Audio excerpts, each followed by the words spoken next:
జాతర వచ్చింది రా పెనుగంచి ఊరలా ఉప్పు మోతల మధ్య గంటలు మోగే జైకారలు అమ్మ దర్శనం కోసం లక్షలాది జనం వచ్చే అమ్మ శరణం తిరుపతమ్మ తల్లి శరణం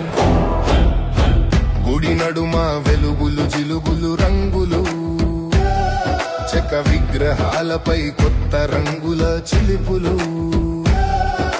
తోరణాలు ఊపుతూ జెండలు ఎగురుతూ వీధుల్లో కర్పూరారతుల పొగలో పూల వాసన వెలసే